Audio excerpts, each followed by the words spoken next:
Matrudevobhava YouTube channel వీక్షకులకి నమస్సుమాంజలి. ఇప్పుడు మనము 2024 మే నెలలో మిథున రాశి కర్కాటక రాశి వారికి ఫలితాలు ఏ విధంగా ఉంటాయి, గ్రహ సంచారం ఏ విధంగా జరుగుతుంది, ఫలితాలు ఏ విధంగా ఉంటాయి అనేది సశాస్త్రీయమైనటువంటి పరిశోధన ద్వారా మనం తెలుసుకుందాము. ఇప్పుడు వీరికి కర్కాటక రాశి వారికి లాభస్థానంలో గురు సంచారం బాగుందండి. గురు సంచారం జరుగుతున్నది. కేతువు తృతీయ స్థానంలో సంచారం చేస్తూ ఉన్నాడు. శని భగవానుడు అష్టమ స్థానంలో స్వక్షేత్రంలో కుంభరాశి సంచారం జరుగుతున్నది. అలాగే రాహు భాగ్యస్థానంలో సంచారం చేస్తూ ఉన్నారు. అట్లాగే భాగ్యస్థానంలో కుజుడు కూడా నెల రోజుల పాటు పూర్తిగా ఒకే రాశిని సంచారం చేస్తూ ఉన్నారు. ఇక రవిని కనుక తీసుకున్నట్టయితే మనకి దశమ ఏకాదశి స్థానాలలో 15 రోజులు సంచారం చేస్తూ ఉన్నారు. ఇక బుధుడిని కనుక తీసుకున్నట్టయితే భాగ్యస్థానంలో ఒక 10 రోజులు, దశమ స్థానంలో ఒక 20 రోజుల పాటు సంచారం చేస్తూ ఉన్నారండి బుధుడు. ఇకపోతే శుక్రుడిని కనుక మనం తీసుకున్నట్టయితే మనకి ఏకాదశి స్థానంలో దశమ స్థానంలో ఒక 20 రోజులు, ఏకాదశి స్థానంలో ఒక 10 రోజుల పాటు సంచారం జరుగుతున్నదండి. ఏ విధమైనటువంటి గ్రహచారం జరుగుతుంది. అయితే వారు ఆయా స్థానాలలో ఉండి వారు మనకి ఈ కర్కాటక రాశి వారికి కలగజేసేటటువంటి ఫలితాలు ఏ విధంగా ఉంటాయి అని మనం చూసినట్టయితే గురువు లాభస్థానంలో ఉండటం వల్ల వీరికి ధన విషయంలో ఈ నెలలో ఎట్టి పరిస్థితుల్లోనూ వారికి ఇంకా చెప్పాలి అంటే ఈ సంవత్సరం పాటు ఇదే స్థానంలో ఉంటారు. కాబట్టి కర్కాటక రాశి వారికి గురువు ఇక్కడ నుంచి చాలా శుభప్రదుడు. ధన విషయంలో చాలా శుభప్రదుడు. ధనానికి లోటు రానిచ్చే పరిస్థితి లేదు. ఆ విధంగా ఉంటుందండి. ఇకపోతే తృతీయంలో కేతువు, ఆయన కూడా చాలా శుభప్రదమైనటువంటి ఫలితాన్ని మనకి ఇస్తూ ఉంటాడు. ఈ మీద కర్కాటక రాశి వారికి సౌభాగ్యం అంటే చాలా ఒక రకం కాదండి. భాగ్యాల్లో ధనం ఒకటే కాదండి, సౌభాగ్యం ఏంటంటే అనేక రకాలుగా ఉంటుంది. అన్ని రకాల భాగ్యాలని కూడా మనకి కేతువు ద్వారా మనకు సంక్రమిస్తూ ఉంటాయి. ఇకపోతే అష్టమంలో శని సంచారం జరుగుతోంది. ఎంత స్వక్షేత్రమైనప్పటికీ కూడా అష్టమ స్థానం కాబట్టి అష్టమ స్థానాన్ని ఆయుస్థానం ఉంటారు. అదేవిధంగా శాస్త్రం ఏం చెప్తోందంటే కారకో భావనాశిక అని చెప్పేసి ఒక సూత్రం ద్వారా కారకుడైనటువంటి వాడు ఆ స్థానంలో ఉన్నట్టయితే, ఆ కారకుడైనటువంటి స్థానంలో కారక గ్రహం ఉన్నట్టయితే భావం నాశనం తగ్గుతుంది. కారకో భావనాశిక, ఆ భావం దెబ్బతింటుంది అని చెప్పేసి మనకి శాస్త్రం చెబుతోంది. తద్వారా ఇక్కడికి మనకి శని ఎన్ని రకాలుగా బాధించినప్పటికీ అర్ధాష్టమ శనిగాను, ఏళ్ళనాడు శనిగాను మొత్తం 5 రాశుల్లో మనకి చాలా బాధిస్తూ ఉంటుంది. అయినప్పటికీ కూడా ఈ అష్టమ స్థానంలో శని సంచారం అనేటటువంటిది కొంచెం ఇబ్బందికరమైనటువంటి విషయము. ఇది ఈ ఒక్క నెలకే అనుకోక్కర్లేదండి. సంవత్సరం పాటు శని కూడా అక్కడి నుంచి కదలటం లేదు. అందుచేత కొంచెము తగు జాగ్రత్తలు అన్నీ తీసుకోవాలి. ఆరోగ్య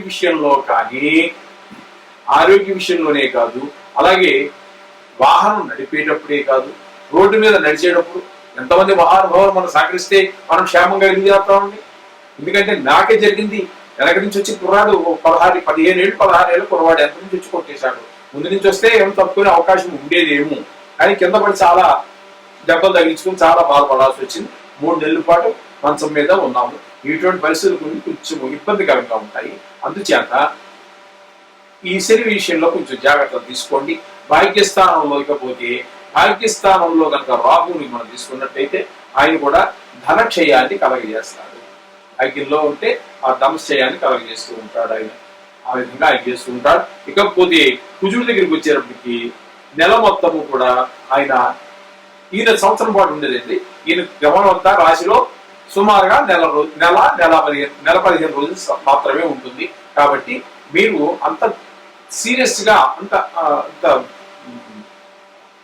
ఇదేం ఉండక్కర్లేదండి. ఈ నెల రోజులు మీరు తగిన జాగ్రత్తలు తీసుకోండి.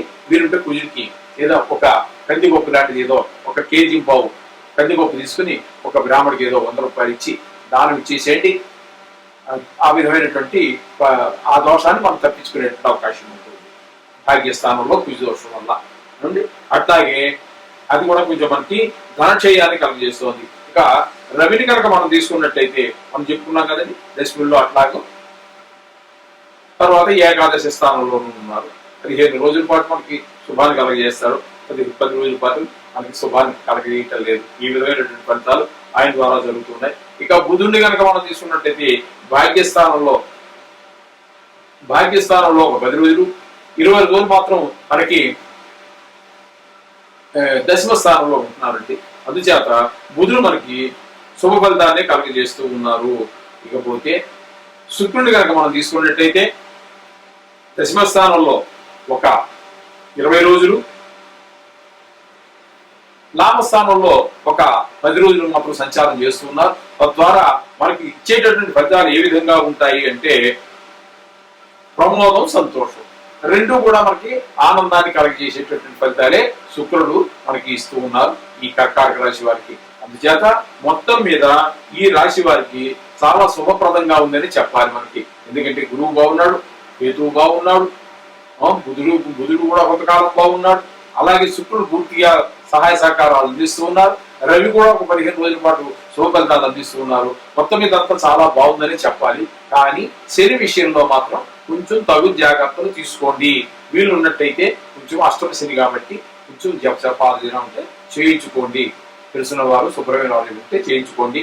లేదు మమ్మల్ని సంప్రదించినప్పటికీ మేము కూడా మా ద్వారా కూడా మీరు చేయించుకునే అవకాశం కలుగుతుంది. శోభం భూయాత్. యూట్యూబ్ ఛానల్ ప్రేక్షకులకి నమస్కారం. ఇప్పుడు మనము సింహరాశి వారికి మే నెల 2024 సంవత్సరంలో గ్రహగతులు ఏ విధంగా ఉన్నాయి వాటిని తెలుసుకునేటువంటి ప్రయత్నం చేద్దాము. ఈ సింహరాశి వారికి గురువు దశమంలో సంచారం చేస్తూ ఉన్నారండి. దశమంలో గురువు సంచారం జరుగుతున్నది. సంవత్సరం పాటు అక్కడే ఉంటారు ఆయన. అంటే మనం చెప్పుకునేవి నెలవారీ ఫలితాలే కానీ సంవత్సరం పాటు ఆయన అక్కడే ఉంటారు. ఇదైతే 2వ తారీఖు నుంచే ప్రారంభం అవుతుంది కాబట్టి మరలా వచ్చే సంవత్సరం మే నెల 2వ తారీఖు వరకు సుమారుగా అప్రాక్సిమేట్గా అక్కడే ఉంటారు. అందుచేత ఆ గురువు దశమంలో సంచారం చేస్తూ ఉన్నారు. ఇకపోతే ద్వితీయ స్థానంలో కేతు సంచారం జరుగుతోందండి. అలాగే 7వ స్థానంలో శని సంచారము, అష్టమంలో రాహు సంచారము, అష్టమంలోనే మళ్ళీ కుజ సంచారం పూర్తిగా 4 రోజుల పాటు ఉంటుంది. తదుపరి రవి యొక్క సంచారం కనుక మనం తీసుకున్నట్టయితే 9వ స్థానం, 9వ స్థానం, 10వ స్థానాల్లో రవి యొక్క సంచారం 15 రోజులు ఇక్కడ జరుగుతున్నది. ఇకపోతే బుధుని కనుక మనం తీసుకున్నట్టయితే అష్టమంలో ఒక 10 రోజులు, తదుపరి 20 రోజుల పాటు దశమంలో ఆయన యొక్క సంచారం జరుగుతున్నది. ఇక శుక్రుడి యొక్క సంచారం తీసుకున్నట్టయితే మనకి దశమంలో ఒక 20 రోజులు, 10 రోజుల పాటు ఏకాదశి స్థానంలో ఆయన యొక్క సంచారం జరుగుతూ ఉన్నదండి. 9వ స్థానంలో ఒక 20 రోజుల పాటు, తదుపరి దశమ స్థానంలో ఒక 10 రోజుల పాటు ఈ శుక్రుని యొక్క సంచారం జరుగుతోంది. తద్వారా వీరికి జరిగేటువంటి ఫలితాలు ఏ విధంగా ఆయా స్థానాల్లో సంచరించడం ద్వారా ఏ విధమైన ఫలితాలు కలుగుతాయి అని మనం చెప్పుకోవాల్సి వస్తే గురువు దశమంలో కనుక సంచారం మూలన శ్రమ ఎక్కువ, శ్రమకు తగినటువంటి ఫలితము కనిపించజాలదు. మీరు ఎంత కష్టపడి చేద్దామన్నా, ఎంత తెలివితేటలు ఉపయోగిద్దామన్నా మన తెలివితేటలు కొంతవరకే. భగవంతుడి యొక్క నిర్ణయం ముందు మన తెలివితేటలు కొంచెం తక్కువే. మన తెలివితేటలు భగవంతుడి యొక్క సహకారం లభిస్తేనే మనం చాలా ముందుకు వెళ్ళేటువంటి అవకాశం ఉంటుంది. అందుచేత ఇక్కడ దశమంలో గురు సంచారం వల్ల శ్రమ చాలా ఎక్కువ ఉంటుంది. శ్రమకు తగినటువంటి ఫలితం కూడా ఉండదు. ఇక ద్వితీయ స్థానంలో కేతు యొక్క సంచారం జరుగుతోందండి. ఆ కేతు సంచారం వల్ల మనకి ఇక్కడ ఏం జరుగుతుంది అంటే కలహము. అంటే ఎవరితో మాట్లాడినా కూడా మనం రామ అంటే కూడా ఏదో పొరపాటు తప్పుడు అర్థాలు తీసి ఆ విధంగా గొడవలకి కారణం అవుతుంటుంది. అందులో మీ ప్రమేయం ఉండకపోవచ్చు, మనం తప్పు ఉండకపోవచ్చు కాక చాలా సందర్భాలు ఇలా జరిగిన మీకు అనుభవంలో ఉంటే ఉంటాయి. నా అనుభవంలో కూడా చాలానే ఉన్నాయి. అంచేత గొడవకి కారణం కేవలం మనమే అనుకుంటే పొరపాటు. మనం ఉండవలసినంత జాగ్రత్తగా ఉంటాము, కానీ అవతల వాళ్ళ మనస్తత్వం మీద మనం కమెంట్ చేయలేము కదండి. అందుచేత ఏదేమైనప్పటికీ కొంచెము ఆ విషయంలో కూడా జాగ్రత్తగా ఉండవలసినవే. ఇకపోతే ఇక సప్తమంలో శని యొక్క సంచారం జరుగుతుంది. ఇది మనకి సప్తమంలో శని సంచారం అనేటటువంటిది మహా దైన్య స్థితిని తీసుకొచ్చేస్తుంది. ఎందుకంటే ధన ఇక్కడ మనకి ఇక్కడ సింహం గురించి మనం చెప్పుకుంటున్నాం కాబట్టి ద్వితీయ స్థానంలో ఉన్నటువంటి కేతు వల్ల కలహం రావే కాకుండా అదే ధనస్థానం, కుటుంబ స్థానం, ఇటువంటి వాక్కు స్థానం బట్టి మాట కొంచెం పక్షంగా వచ్చే అవకాశాలు ఉంటాయి. కుటుంబంలో వారితో మాటలు వాళ్ళకి మన మాటలకి భేదాభిప్రాయాలు ఏర్పడచ్చు. ఉద్యోగ స్థలాల్లో మాట భేదాభిప్రాయాలు ఏర్పడచ్చు. ఏమైనప్పటికీ మొత్తం మీద ఈ కేతు కూడా మీకు ఈ సహకారాలు ఉండవు. అందుచేత తద్వారా ఇక్కడ ఈ శని సప్తమంలో ఉండటం అనేటటువంటిది అటు ధన విషయంలోనూ ఇటు మాట విషయంలోనూ కూడా తేడా ఎప్పుడైతే వచ్చిందో ఒక రకమైనటువంటి మహాదైన్యమైనటువంటి పరిస్థితి ఏర్పడుతుంది అని చెప్పేసి మనకి శాస్త్రం చెబుతోంది. సప్తమ స్థానంలో శని సంచారం మహాదైన్యాన్ని సూచిస్తూ ఉన్నది అని చెప్పేసి మనకి శాస్త్రం చెబుతోంది. ఇకపోతే రాహు అష్టమంలో రాహు అండి. ఈ అష్టమంలో రాహువు మనకి రోగం ఇట్లాంటివి మనకి ఇండికేట్ చేస్తూ ఉంటుంది. అది కూడా మంచి పరిణామాలు ఏమి ఇవ్వజాలదండి. ఇకపోతే కుజుని కనుక మనం తీసుకున్నట్టయితే ఇక్కడ కుజుడు అష్టమ స్థానంలో ఉండటం ఆయన కూడా మనకి రోగాన్నే సూచిస్తూ ఉన్నది. రాహు వల్ల అవే ఫలితాలు మనకి గోచరిస్తూ ఉన్నాయి. దొంగల భయం ఒకటి, మహాదైన్యం ఒకటి అవి కనిపిస్తూ ఉన్నాయి. రాహు వల్ల అష్టమ స్థానంలో ఉన్నటువంటి రాహు వల్ల, అలాగే కుజుని వల్ల కూడా ఇంచుమించుగా అదే విధమైన రోగాలు అన్ని కనిపిస్తూ ఉన్నాయి. చేత అష్టమ స్థానంలో ఉన్నటువంటి గ్రహాలు కొంచెం జాగ్రత్తగా చూసుకోండి.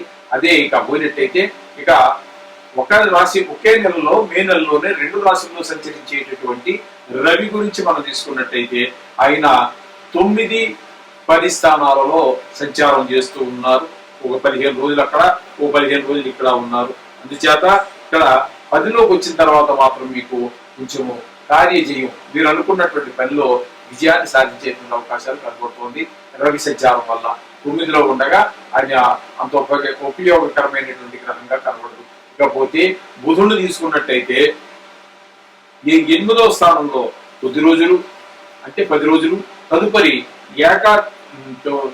దశమ స్థానంలో మనకి ఒక 20 రోజుల సంచారం జరుగుతుందని బుధుని యొక్క సంచారం.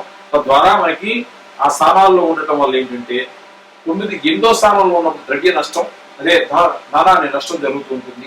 అలాగే దశమంలోకి ఎప్పుడైతే వచ్చారో అక్కడ కొద్ది రోజుల పాటు ఉన్నారు కాబట్టి అక్కడ మనకి కొంచెం సంతోషాన్ని కలిగజేసేటువంటి పరిస్థితులు కనబడతాయి బుధుడు యొక్క సంచారం. ఇకపోతే శుక్రుడి యొక్క సంచారం కనుక మనం తీసుకున్నట్టయితే 20వ తారీఖు వరకు మనకి 9వ స్థానంలోను, తదుపరి దశమ స్థానంలోను సంచారం జరుగుతుంది. ఈయన కూడా 2 సంచారాల్లోనూ కూడా మనకి చక్కటి ఫలితాలని మనకి అందజేసేటువంటి పరిస్థితులు ఉన్నాయి. తద్వారా మీరు ఇందులో ఈ రాశి వారు ముఖ్యంగా మనం చెప్పుకోవాల్సిందంటే గ్రహాలు ఎక్కువగా మనకి గురు సంచారం బాగలేదండి, కేతు సంచారం బాగలేదు, శని సంచారం బాగలేదు, రాహు సంచారం బాగలేదు, కుజ సంచారం బాగలేదు. అంచేత ఖచ్చితంగా 5 గ్రహాలు పూర్తిగా అనుకూలమై లేవు. కొద్ది గ్రహాలు 15 రోజులు అనుకూలించినప్పటికీ ఒక్క శుక్రగ్రహం మాత్రం 2 రాశుల్లోనూ సంచారం బాగుంది. ఇక రవి బుధులు అంటారు 15 రోజులు అటు 15 రోజులు ఇటు ఉన్నాయి. అందుచేత మొత్తం మీద ఈ సింహరాశి వారికి ఈ నెల రోజులు కొంచెము గడ్డు పరిస్థితిగానే ఉంటుంది. డబ్బుల విషయంలో కానీ, మాట విషయంలోనే కాదు, మిగతా అన్ని విషయాల్లో కూడా తగిన జాగ్రత్తలు తీసుకోండి. వీలుంటే రోజు నవగ్రహాలు చుట్టండి. నవగ్రహ మంత్రాలు రోజు చెప్పుకుంటారు, లేదంటే ఆఫీస్ అయిపోయి ఇంటికి వచ్చాకో లేకపోతే వెళ్లే ముందు ఒకసారి అలా వెళ్ళి ఆ నవగ్రహాలు ప్రార్థించి మీ బాధ అంతా చెప్పుకొని మీరు చక్కగా మీ కార్యక్రమాలు మొదలండి. దీని గురించి భయపడాల్సిన పని ఏమి లేదు, ఇవి మామూలుగా జరుగుతుండేటటువంటివి. అందుచేత నవగ్రహాలు ప్రార్థించుకుంటూ ఉండండి, గుడిలో దర్శనం చేసుకోండి. శోభ భూయాత్.